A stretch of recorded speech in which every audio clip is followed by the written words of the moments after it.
नमस्कार, मैं रवीश कुमार। अभी आपने कुछ खबरों की झलक देखी। हम इन खबरों के जरिए बताएंगे कि नया भारत के नाम पर आज के भारत में क्या खेल चल रहा है। कल सारे देश ने देखा कि जंतर मंतर पर किस तरह पुलिस धरने पर बैठे खिलाड़ियों को उठाकर ले गई। यह तस्वीर अपने आप में गवाह है कि पुलिस इन्हें उठाकर ले जा रही है। ये खिलाड़ी अपनी मर्जी से थाने नहीं जा रही हैं, वो भी इस तरह से। लेकिन बिहार और यूपी से छपने वाले एक बड़े अखबार हिंदुस्तान ने पहले पन्ने पर जो खबर बनाई है उसकी हेडलाइन है कि धरना समाप्त हो गया। पटना से छपने वाले हिंदुस्तान के पहले पन्ने की यह हेडलाइन देखिए। लिखा है जंतर मंतर पर धरना समाप्त। क्या कोई समझौता हुआ जिसके बाद धरना समाप्त हुआ, या 23 अप्रैल से धरने पर बैठे खिलाड़ी अपने आप उठकर घर चले गए और धरना समाप्त हो गया? ठीक से देखिए, यही लिखा है, जंतर मंतर पर धरना समाप्त। क्या यह सही हेडलाइन है? आप सबने इन तस्वीरों को देखा है, फिर भी हिंदी का एक बड़ा अखबार पुलिस की कार्रवाई को इस तरह से लिखता है जैसे कोई सामान्य बात हो। यह हेडलाइन बता रही है कि आप महंगाई से तो बच जाएंगे मगर मीडिया से नहीं बच पाएंगे। महंगाई आपका गला नहीं घोटेगी, मीडिया आपकी गर्दन मरोड़ देगा। हम आगे बात करेंगे इस घटना के कवरेज पर। आप देखते रहिए रवीश कुमार ऑफिशियल। 9 साल से धर्म के नाम पर दिन रात नफरत फैलाने वाले गोदी मीडिया के होश उड़ गए होंगे कि उज्जैन में जो मूर्तियां उड़ गई हैं उसका कवरेज कैसे करें। इस मीडिया को खूब आता है कि किसी संसदीय आयोजन को धार्मिक आयोजन में कैसे बदला जाता है, लेकिन उसे यह नहीं आता है कि धर्म के नाम पर भ्रष्टाचार को कैसे उजागर किया जाए। फिर उसे उस सत्ता से टकरा जाना होगा जिसकी भक्ति वो करता है, और दर्शकों को ऐसे बताता है जैसे वो धर्म की भक्ति में डूबा है। सरल हिंदी में कह रहा हूं, समझ तो आप जाएंगे ही। कम से कम क्रेन से उठाकर ले जा रहे सप्तऋषियों में से एक की मूर्ति को देखकर एंकर और एंकरानी चीख पड़ती कि ऐसा किसने किया, कैसे हो गया। वो किसी का भी करीबी हो, बख्शा नहीं जाना चाहिए। भास्कर ने लिखा है कि मूर्तियों की ऊंचाई 10 से 25 फीट ऊंची थी, जिनके बनने में 5 साल लगे थे। तब तो इन मूर्तियों को इतना भी कमजोर नहीं होना चाहिए कि 30 किलोमीटर प्रति घंटे की रफ्तार से चली हवा में उखड़ जाएं। यह तस्वीर हमें रवि सेन से मिली है, उनका आभार। अब आस्था आहत नहीं हुई। यह आस्था केवल दूसरे संप्रदाय को टारगेट करने के लिए आहत होती है, शाम के वक्त डिबेट के लिए आहत होती है। अपनी विचारधारा के पाले के लोग इसके नाम पर खराब काम करें, लूटपाट करें, आस्था आहत नहीं होती है। अब सवाल है कि उज्जैन की इस घटना को गोदी मीडिया कैसे कवर करे। क्या सरकार को बचाकर करे, या विपक्ष के लगाए भ्रष्टाचार के आरोपों को हटाकर करे, या फिर आंधियों पर ही सारा दोष डाल दे। उज्जैन की यह घटना अगर बंगाल में हो गई होती तो केंद्रीय मंत्रियों का दल रवाना हो गया होता, उससे पहले कोई जांच एजेंसी चली गई होती, और इन दोनों से पहले गोदी मीडिया के सारे एंकर वहां डेरा जमा चुके होते और चैनलों पर ममता बनर्जी की तरह तरह की तस्वीरें बना दी गई होती। और अगर इन मूर्तियों का उद्घाटन ममता बनर्जी ने किया होता तब तो उनकी और भी खैर नहीं थी। गनीमत थी कि इनका उद्घाटन 11 अक्टूबर 2022 को प्रधानमंत्री नरेंद्र मोदी ने किया था। मैं आप सभी को, देश और दुनिया में महाकाल के सभी भक्तों को हृदय से बहुत बहुत बधाई देता हूं। विशेष रूप से भाई शिवराज सिंह चौहान और उनकी सरकार, उनका मैं हृदय से अभिनंदन करता हूं, जो लगातार इतने समर्पण से इस सेवा यज्ञ में लगे हुए हैं। साथ ही मैं मंदिर ट्रस्ट से जुड़े सभी लोगों का, संतों और विद्वानों का भी आदरपूर्वक धन्यवाद करता हूं, जिनके सहयोग से इस प्रयास को सफल किया है। इन्हें गिरना भी था तो 28 मई के दिन, जिस दिन प्रधानमंत्री मोदी को संसदीय आयोजन के अवसर पर गोदी मीडिया धर्माधिकारी के रूप में पेश कर रहा था। उनके चलने फिरने से लेकर दंडवत होने को भव्यता और दिव्यता प्रदान करने के लिए संसद भवन के भीतर कितने कैमरे लगाए गए थे, इसे समझना बहुत जरूरी है कि धर्म के नाम पर क्या क्या हो रहा है, कैमरों की संख्या कितनी थी और किस किस एंगल पर लगाए गए थे, मेरे पास इसकी आधिकारिक और विस्तृत जानकारी भी नहीं है। लेकिन हमने सुबह के 1 घंटे के दौरान के कवरेज को सरसरी निगाह से देखा कि कितने फ्रेम में कैमरे नजर आते हैं। तो जिस तरह से डेग डेग पर कैमरे तैनात थे, उससे पता चल रहा था कि इस आयोजन में भले ही राष्ट्रपति को बुलाना रह गया हो, मगर कैमरा कहां लगेगा इसमें कोई कमी नहीं रहनी चाहिए। बिल्कुल ऐसे आयोजन में कई एंगल पर कैमरे लगते ही हैं, जरूरत भी होती है। लेकिन अगर कैमरे की सही गिनती मिल जाती तो मैं ये जरूर कहता कि इस आयोजन का एक बड़ा मकसद यह भी था कि अपने लिए अनगिनत फ्रेम तैयार करना, ताकि राम तेरी गंगा मैली का वो गाना सार्थक हो जाए कि मुझको देखोगे जहां तक, मुझको पाओगे वहां तक। मगर जहां कैमरे नहीं थे वहां नियति ने अलग ही फ्रेम तैयार कर दिया।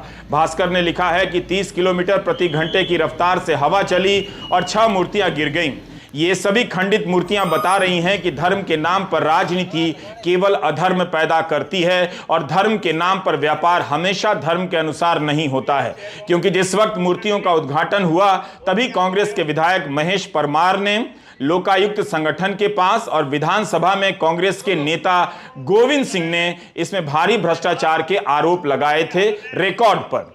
इस तरह से इन मूर्तियों को खंडित बिखरा हुआ देखकर इसके उद्घाटन से कुछ महीने पहले निरीक्षण करने गए मुख्यमंत्री शिवराज सिंह चौहान का एक ट्वीट याद आता है। मोदी राज में बीजेपी नेताओं के शब्दों पर गौर कीजिएगा। मंदिरों से जुड़ा कोई भी कार्यक्रम होता है, हमेशा अलौकिक, दिव्य और भव्य का इस्तेमाल होने लग जाता है। दिव्य, भव्य और अलौकिक से नीचे तो कुछ भी नहीं होता है। 1 मार्च 2022 को शिवराज सिंह चौहान ने ट्वीट किया और लिखा कि उज्जैन में श्री महाकाल महाराज मंदिर परिसर के विस्तार का कार्य पूर्ण होने पर भव्य, दिव्य एवं अलौकिक स्वरूप सामने आएगा। मंदिर परिसर के विस्तार में श्रद्धालुओं को सुविधा भी पहले से ज्यादा मिलेगी। श्री महाकाल जी से प्रार्थना है कि हम सभी पर अपनी कृपा बनाए रखें। इस मौके पर शिवराज सिंह चौहान ने परिसर के निर्माण कार्यों का निरीक्षण भी किया और एक वीडियो भी ट्वीट किया। इस वीडियो में शिवराज सिंह चौहान भी इसी तरह निरीक्षण कर रहे हैं। जिस तरह से आपने संसद भवन के निर्माण से जुड़ी प्रधानमंत्री की कई तस्वीरें देखी हैं, यहां भी मुख्यमंत्री को इस तरह से दिखाया गया है कि हर चीज पर उनकी बारीक नजर है, हर चीज उनसे पूछ कर ही लग रही है।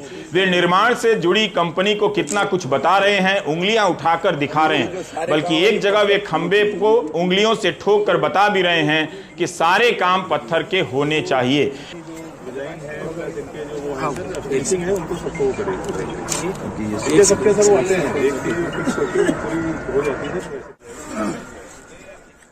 इससे समझा जा सकता है कि इतनी गहरी नजर है कि सवाल ही नहीं कि इसके निर्माण में कोई खराबी आ जाए। लेकिन उद्घाटन के बाद कांग्रेस ने भ्रष्टाचार के आरोप लगा दिए और अब 6 मूर्तियां आंधी से गिर भी गई हैं। उज्जैन में जो मूर्तियां गिरी हैं उसे बनाने वाली कंपनी भी गुजरात की है। महाकालेश्वर ज्योतिर्लिंग मंदिर के दर्शन परिसर महाकाल लोक का उद्घाटन प्रधानमंत्री मोदी ने किया था, जो खुद गुजरात के हैं। इस कंपनी का मुख्यालय सूरत में है। 2006 में बनी इस कंपनी ने 5 साल पहले इंदौर में बावरिया आर्ट सिरपुर के नाम से एक और दफ्तर खोला।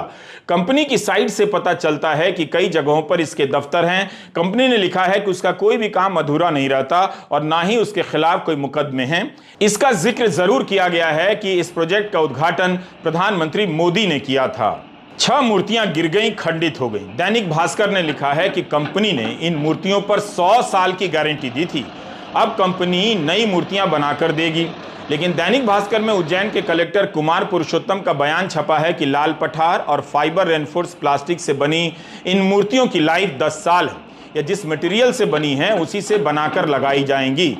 जांच जैसी कोई बात नहीं। भविष्य में पत्थरों की मूर्तियां लगनी है, इन्हें बनने में समय लगता है, इसलिए अभी इसी मटेरियल की मूर्तियां लगेंगी। कलेक्टर का कहना है और जो अखबार में छपा है कि उसके अनुसार पत्थर की मूर्तियों के बनने में समय लगता है। भविष्य में पत्थर की मूर्तियां लगनी है तो फिर फाइबर रेनफोर्स प्लास्टिक की मूर्तियां क्यों लगी? उनकी तो 100 साल की गारंटी है, भास्कर ने लिखा है। उस पर कितना खर्च हो गया और जो भविष्य में पत्थर की मूर्तियां लगने वाली हैं उन पर और कितना खर्च होगा? क्या इस योजना का यह सब हिस्सा है जो पहले से तय है कि पत्थर की मूर्तियां लगेंगी बाद में, लेकिन अभी प्लास्टिक की लगाई जाएंगी? क्या इसलिए कि प्रधानमंत्री को उद्घाटन करना था ऐसा हुआ होगा? यह सब सवाल उठते हैं। भास्कर के प्रिंट संस्करण में फ्रंट पेज पर कलेक्टर का बयान छपा है कि जांच जैसी कोई बात नहीं, ये मूर्तियां आंधी से गिरी हैं। जांच की बात क्यों नहीं होनी चाहिए? क्या तब भी नहीं होनी चाहिए जब भ्रष्टाचार के आरोप इस प्रोजेक्ट पर लगे हैं? लेकिन भास्कर के ऑनलाइन संस्करण में इस खबर में कलेक्टर के बयान में संशोधन देखने को मिला। यहां वे कह रहे हैं कि बहुत तेज आंधी आने के कारण मूर्तियां पेडेस्टल से नीचे गिरी हैं और घटना के लिए जिम्मेदारी तय कर एक्शन लिया जाएगा। देखिए, कई मूर्तियां नहीं, सप्तऋषि आप सबको सामने दिख रहा है। सप्तऋषि की मूर्तियां पेडेस्टल पे थी, बहुत तेज आंधी आई थी तो मूर्तियां पेडेस्टल से नीचे गिर गई। जहां तक सिर्फ एक मूर्ति है जो थोड़ी सी खंडित हुई है, बाकी मूर्तियां इंटैक्ट हैं। उन मूर्तियों को वापस पेडेस्टल पे पदस्थापित कर दिया जाएगा। अभी क्रेन आ रही है। आप सबने आंधी तूफान देखा होगा। 1 घंटे तक इतनी तेज़ आंधी चली है कि पूरे ज़िले में बहुत सारे पेड़ गिरे हैं, कुछ मकानों की छतें गिरी हैं, टूटी हैं। और अभी हम आकलन कर रहे हैं। अच्छी बात यह है कि कोई जनहानि नहीं हुई है। अभी फ़िलहाल महाकाल लोक को इसलिए बंद किया गया है कि इन मूर्तियों को पुनः व्यवस्थापित करने में क्रेन का उपयोग होगा और भविष्य में किसी तरह की कोई दुर्घटना ना हो, इसलिए किया जा रहा है। ये अक्टूबर 2022 का भास्कर है। हेडलाइन कहती है कि महाकाल लोक कॉरिडोर की लोकायुक्त जांच, 3 आईएएस समेत 15 अफसरों को नोटिस, ठेकेदार को आइटम बदलकर करोड़ों का फायदा पहुंचाया। अखबार ने लिखा है कि शिकायत में ठेकेदार को करोड़ों का लाभ पहुंचाने के लिए एसओआर की दरें और आइटम को बदलने का आरोप लगाया गया है। कांग्रेस विधायक महेश परमार ने शिकायत की है कि अफसरों ने पद का दुरुपयोग कर ठेकेदार मनोज भाई पुरुषोत्तम भाई बावरिया को आर्थिक लाभ पहुंचाया, जिससे शासन को राजस्व की हानि हुई। नोटिस में कहा गया है कि लोकायुक्त संगठन की जांच में प्रथम दृष्टया आरोप प्रमाणित पाए गए हैं। परमार ने अपनी शिकायत में कहा है कि टेंडर के अनुसार जीआई शीट लगानी थी, जिस पर 22 लाख का खर्च होना था।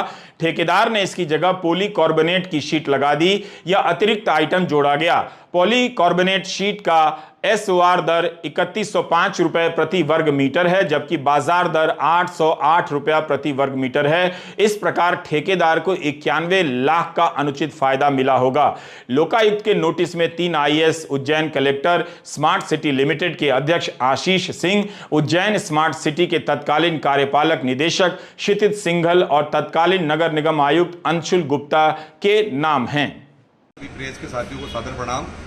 मैंने भगवान महाकाल के क्षेत्र में जो विकास हुआ है उसकी जो महाकाल लोक के नाम पे जो कार्य हुआ उसकी लोकायुक्त में शिकायत हुई थी। लोकायुक्त में प्राथमिकी दर्ज हुई थी। अगर आज मेरी शिकायत के ऊपर जो प्राथमिकी दर्ज हुई उस पर जाँच होती, उस पर अमल होता, तो आज जो पूरे उज्जैन को कलंकित करने का काम, भगवान महाकाल के क्षेत्र को कलंकित करने का काम मध्य प्रदेश की भारतीय जनता पार्टी की सरकार ने किया। और जो अधिकारी उज्जैन तात्कालिक कलेक्टर, नगर निगम के कमिश्नर, यूडीए के सीओ, स्मार्ट सिटी के सीओ और साठ घाट करके उनके साथ मिलकर जो अधिकारी, कर्मचारी और जो ठेकेदार थे, उन लोगों ने भ्रष्टाचार किया। 6 महीने में ही जो महाकाल लोक में जो मूर्तियां स्थापित की थी वो धराशायी हो गई। भारतीय जनता पार्टी की सरकार की कथनी और करनी का अंतर साफ दिख चुका है। और जो मैंने लोकायुक्त में शिकायत की थी, अगर उसकी आज जांच होती तो आज पूरे उज्जैन को शर्मसार नहीं होना पड़ता, कलंकित नहीं होना पड़ता। मैं प्रेस के साथियों के माध्यम से अनुरोध करना चाहता हूं कि प्रधानमंत्री जी, जब आपने इस कार्य की वाही लूटी तो अब ये जिम्मेदारी कौन लेगा? मुख्यमंत्री जी, ये जिम्मेदारी कौन लेगा? भगवान महाकाल, इन पापियों को, जिन लोगों ने भगवान महाकाल को नहीं छोड़ा, इनको भगवान महाकाल माफ नहीं करेगा। भगवान महाकाल के यहाँ अन्याय जो हुआ है इसका न्याय होगा। इन दोषियों को कड़ी से कड़ी सजा भगवान महाकाल देंगे। भाई ये अचानक नहीं, इसमें कोई भ्रष्टाचार वाली बात नहीं है। अगर अचानक इस प्रकार की बड़े बड़े पेड़, जो बहुत पुराने पेड़, 50-50 साल के पेड़ हिल गए और नुकसान हो गया, तो अगर इसमें कहीं तकनीकी, अगर कोई टेक्निकल कोई दिक्कत आई होगी तो उसको ठीक करेंगे। अभी साहब को उन सारे ठेकेदारों को बुलवाया है, अब उनके साथ में बैठ कर के बात करेंगे। 6 मूर्तियां मामूली आंधी में गिर गईं, उखड़ गईं। मीडिया ने यह भी लिखा है कि इतनी ऊंचाई से भारी भरकम मूर्तियों के गिरने से किसी को चोट नहीं आई, जबकि वहां पर बहुत बड़ी संख्या में लोग मौजूद थे। मूर्तियों के गिरते ही प्रशासन तेजी से हरकत में आया और परिसर में प्रवेश रोककर उसकी साफ सफाई करा दी गई। महाकाल कॉरिडोर प्रोजेक्ट को लेकर कांग्रेस ने कई बार आरोप लगाए हैं। बाकायदा गोविंद सिंह जी ने विधानसभा में आरोप लगाए हैं कि भ्रष्टाचार हो रहा है। मामला धर्म का है तब तो इन मामलों की जांच करवा लेना किसी भी सरकार का धर्म होना ही चाहिए था, है कि नहीं। डिजिटल भास्कर की 28 मई की शाम की यह हेडिंग देखिए। मध्य प्रदेश, पहली ही आंधी में उखड़ गई महाकाल लोक की मूर्तियां, निर्माण में भारी भ्रष्टाचार। रामनिवास रावत कांग्रेस के वरिष्ठ नेता हैं और राज्य में मंत्री रह चुके हैं। इन्होंने बयान दिया है और छपा है कि महाकाल लोक का निर्माण कांग्रेस सरकार के समय में ही मंजूर किया गया और 300 करोड़ से अधिक की योजना मंजूर की गई, लेकिन भाजपा सरकार ने इसका काम प्रारंभ करने से लेकर प्रधानमंत्री नरेंद्र मोदी से लोकार्पण कराने के चक्कर में कई काम जल्दबाजी में पूरे किए, साथ ही करोड़ों रुपए का भ्रष्टाचार इसके निर्माण में किया, जिसका जीता जागता सबूत पूरे प्रदेश को मिल गया।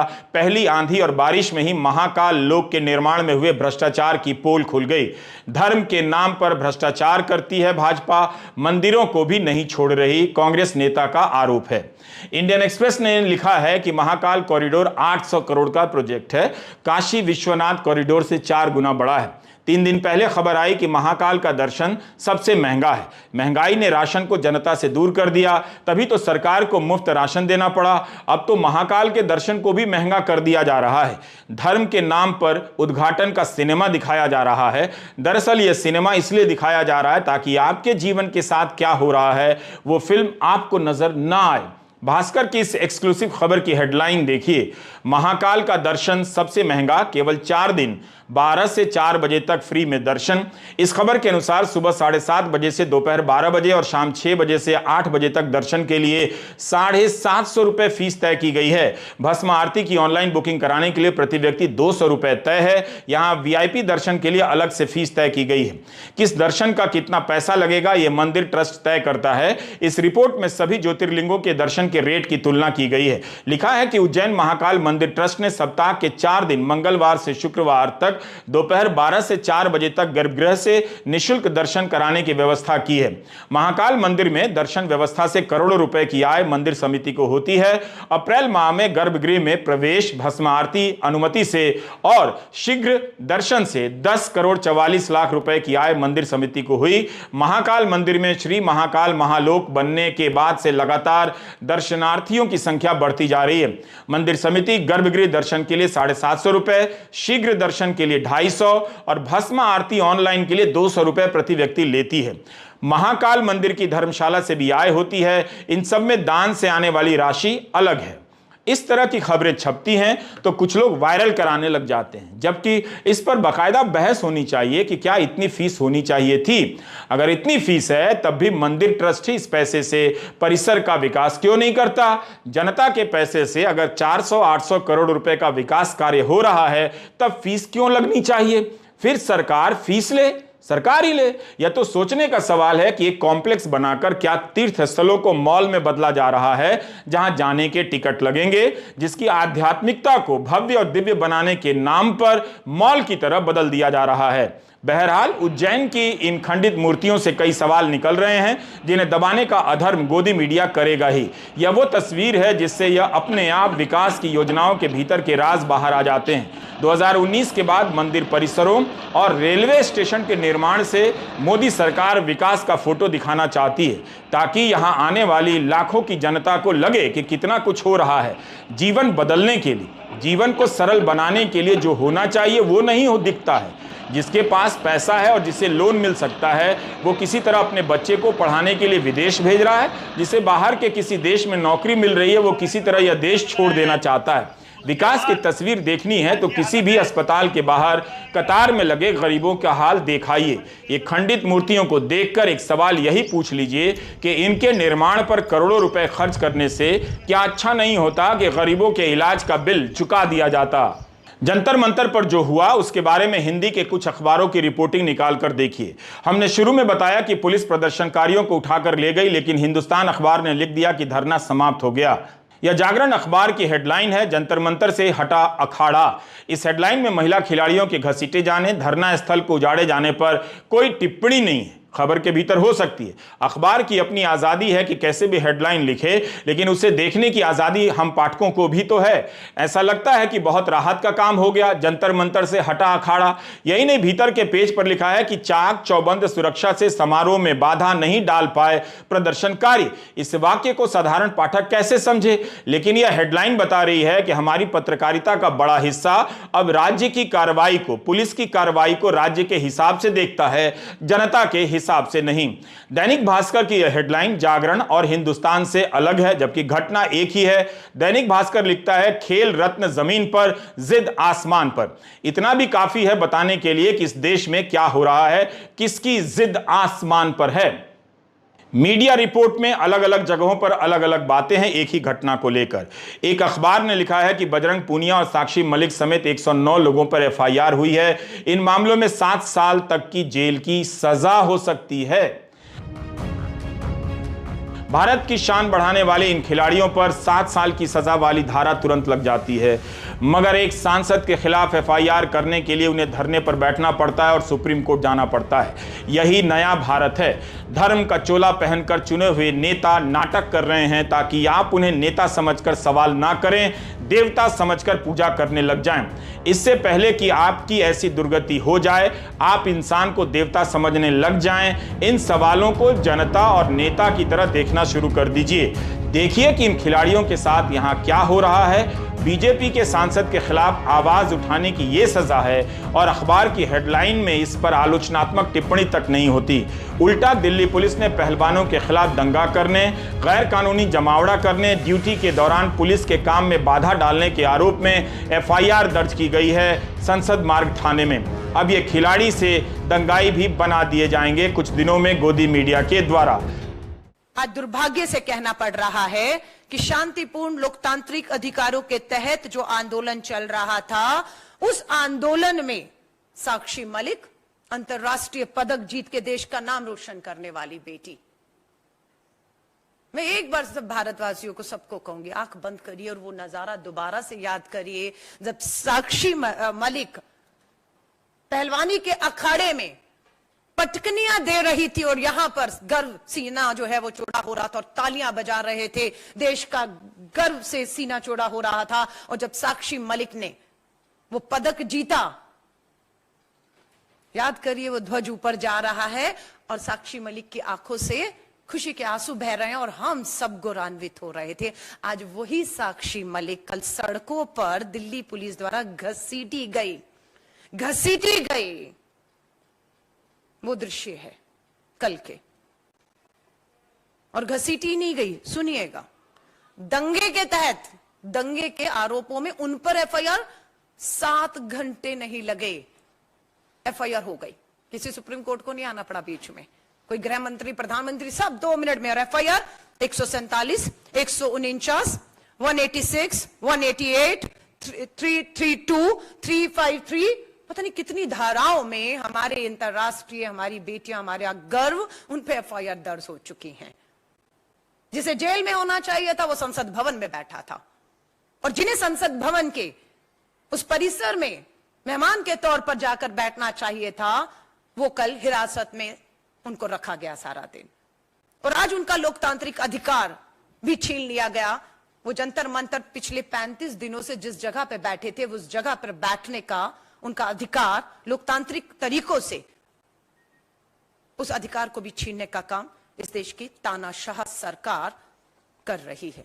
26 मई को बीजेपी के सांसद बृजभूषण सिंह का एक बयान पीटीआई के हवाले से आया कि वे पॉक्सो कानून बदलवा देंगे, सरकार को मजबूर कर देंगे। उन पर इन खिलाड़ियों की शिकायत के बाद पॉक्सो लगा है। एक अखबार ने लिखा है कि 700 लोगों को हिरासत में लिया गया है। मीडिया रिपोर्ट में है कि बृजभूषण सिंह 5 जून को अयोध्या में 11 लाख संतों की रैली निकालेंगे। क्या सही में मीडिया ने 11 लाख ही सुनकर छापा है? 11 लाख संतों की रैली होगी, यह तो बहुत बड़ी संख्या है। इनके समर्थन में इतने संत हैं तो सभी को ये सांसद महोदय संसद भवन ही ले आते, कम से कम सारी सीटें भर जाती। वो सीटें जो विपक्ष के नहीं आने से खाली रह गई थी। ये लड़ाई एक अंतहीन सुरंग में प्रवेश कर चुकी है।